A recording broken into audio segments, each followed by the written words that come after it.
Tonight we have chicken with artichokes and roasted potato.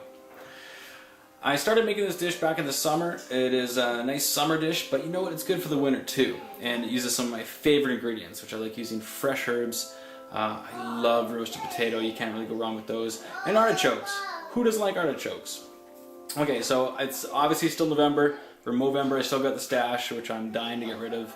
I know, I was starting to love it, but now it's getting to a point where I do want to shave it off. So only a couple more days to go until that happens. But in the meanwhile, here it is. So let's get started, shall we? Now, obviously, we're going to be starting off with the 2 chicken breasts, which would like to get organically and would like to get them fresh from some of the local farms here, which I haven't done yet. Probably this near future I will do that. But in the meantime, Costco is what's supplying us with our chicken tonight. Of course, for this meal, it is chicken artichokes. So part of this, we're going to have some artichokes. I like to use the Alex Campbell, which I get them from Thrifties. They're seasoned in some oil and some herbs. Not too bad. You don't want to get the Unico. I find the Unico ones are very tough and you got to chew through them, and a lot of times you're picking out pieces out of your mouth. We need 1 lemon. We need some shallots. Not a lot of shallots, but we just, maybe 1 should do. A big bulb of that would probably do us just fine. I do have 2, just in case I feel that's not enough. I do like to use a lot of shallots. That flavor is really delicious. We're going to also have to have some fresh herbs. I've got a nice collection here of some thyme, some rosemary, and some sage. Sage is beautiful with chicken. I love sage, and the combination of actually these 3 go really well together. I find rosemary to be more of a beef herb, but does go well with chicken, and together those actually do a nice little package, I find. So being November, I couldn't grow them fresh. I did have to buy them from a grocery store, which is fine, but you do what you gotta do. And of course we do have our russet potatoes over here, which I will be chopping up into nice little chunks and mixing some oil and some salts and herbs, and it's gonna be delicious, and throw those in the oven. So that is our meal plan for tonight. So first of all, of course, you want to make sure that your oven is preheated to a nice roasting temperature. I like to use 400. That's a good roasting temperature, I find, for potatoes. I probably should have done earlier before I started recording, but I wasn't thinking. I want to make sure that all my stuff was in order. So next thing I want to do is I want to get this water boiling, and the reason for that is I'm going to be boiling together my artichokes and lemon. I'm going to put those in a bowl, and I'm going to be mixing those together with... So drain the water that you get from these artichokes. You can use fresh artichokes if you want. You can use whatever. I like to use these ones because they're kind of flavorful. They can sit in the soil, so they're nice and tender. Okay, so I got my artichokes drained in my jar. I'm going to be next cutting this onion and an onion. I'm an idiot. It's a lemon. I'm going to be cutting my lemon in half, and the reason for that is I only need about half of it, and I'm going to be popping this juice right into this bowl here. Squeeze that in there. Just drain the hell out of this thing. I don't care if I get the seeds in there. It's not a big concern. All I want is that lemon flavor. Right? Soak that right up there. I want to save the other half because what I'm going to be doing is using the zest from this lemon to put on top of the dish when I'm done. Everyone loves potatoes. My personal favorite in the winter are these russets. In the summer I like to use the baby whites. The Yukon Golds are okay, but those baby whites, those summer baby white potatoes, so delicious. But you know what? Even these russets aren't too bad. When I first started cooking, I was all about peeling my potatoes. I didn't like to have the skin on my potatoes, roasting them, mashing them, whatever. But the older I got, I realized that I love the skin. The flavor is what's... it's got that earthy flavor, and that's just what really brings out the potatoes. So, roasting them, mashing them, whatever, I like to keep my skins on. And, okay, so those are cut. I'm going to add in some olive oil. Gotta have that extra virgin flavoring up. Oh, let's get that slow-mo.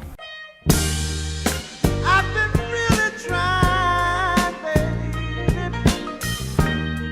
trying to hold back this feeling for so long.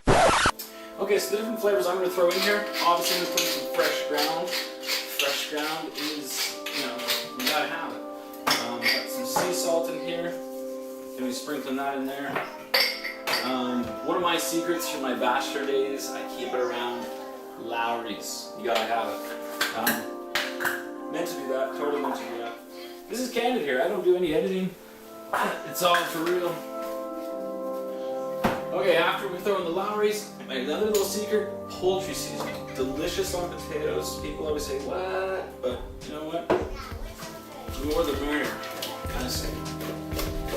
So we got those potatoes not roasting, but starting to soak in those flavors, especially that poultry seasoning. Oh, that's good stuff. Anything else we can throw in there? Maybe a little bit of thyme. Obviously this thyme is a bit dried, it's not as fresh as those stuff. You know what? I don't mind that in the roasted potatoes. Obviously I want to use my fresh ribs for my chicken, but that's whatever. Got some dry thyme, fresh thyme. Doesn't really matter. Alright, sprinkle the bad boys. There, ovens. This is why I gotta preheat this before the show started, so almost there. You know what, good enough. Okay. Throw them on the bottom shelf. Water's boiling. Let's put in those artichokes. Alright, once you got the water boiling, you're gonna take your artichokes that are in the lemon water, just give those a good stir. They've been soaking for a while in that lemon flavor. Drop that all right into the water there. Let those boil for a little bit. Just want to get nice and soft out before you throw them in with the rest of the dish. Okay, so I want my artichokes in my lemon juice. The potatoes are starting to go. I'm going to start slicing up my chicken. And I want to get into nice, decent sized chunks. I don't want to slice it up too small. The reason for that is because it just kind of, you lose that flavor. And for this type of dish, I'm not needing small pieces. I'm not making a stir fry. Good half-inch chunks of chicken. That's what I'd probably use. You can do whatever you want though. It's your dish, but I like to use fairly large chunks. In which case, depending on who you're feeding, like right for this dish, we got 2 people eating this dish, so 2 breasts probably all you need. But I wouldn't mind throwing in a 3rd one just to give it that bountiful amount.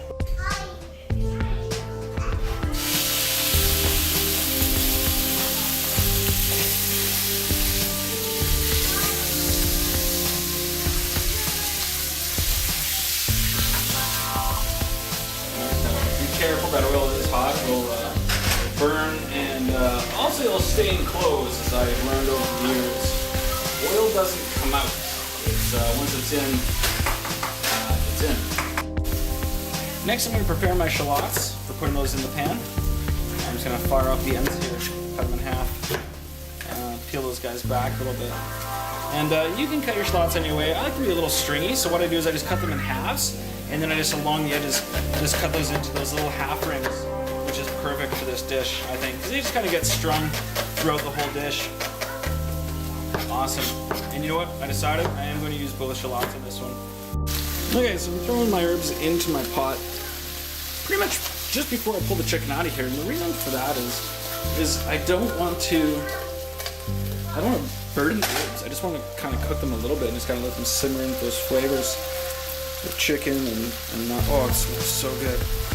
So, alright, so I got it sizzling, popping. Get my shallots in there. A little bit of olive oil just to make so it's not so dry.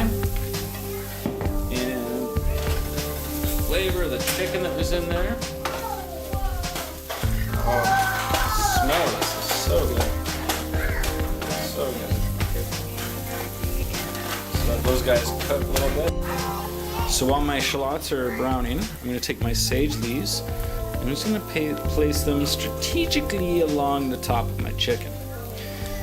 Because what's going to happen is when I'm done my shallots, they're going to go in on top, and then the artichokes are going to go on top of that. So my sage leaves are down. And when that's in the oven, the sage is going to rise up and then the flavors are going to sink down and it's going to be awesome. Anyway, so those are just about ready. I'm going to get my pan here. I'm going to throw my shallots on top.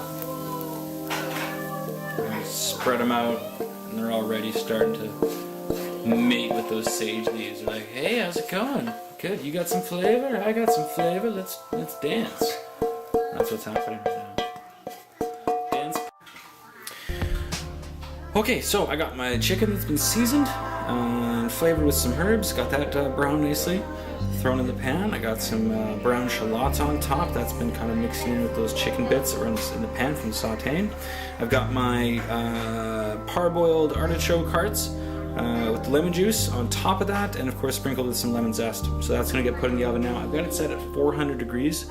Doesn't really matter. I've got it set for 400 for the roast potatoes. So obviously the potatoes go in first. These guys can go in afterwards. The chicken's pretty much cooked anyway, so this doesn't need to go in for too long. I would say maybe 20 minutes, 25 tops should be fine at 400. So here we go. All right, let's check on everything. So the potatoes are getting wet. Remember, they got oil underneath, so you gotta be careful. If you flip them and pull them over too rough, you're gonna splash oil on your favorite shirt or hockey jersey, as I. It's all gonna go. Can't have a hockey jersey without stains. Usually beer stains, but olive oil, I guess that's not too bad either. There's worse stains out there than that. Just check on the chicken. You don't need to flip it or anything to look at it. Yeah, chicken's probably cooked, but those flavors just to kind of sink in there. And, you can hear the family in the background eagerly awaiting this delicious dish. So, a few more minutes, those are going to cook, roast in the oven, and then I'm going to pull it all out, and we're going to feast on it. So, hope you enjoyed it, and stick around for the next episode of Cooking with Bretler. I'm sure there'll be something delicious in the works for you. Thanks for watching.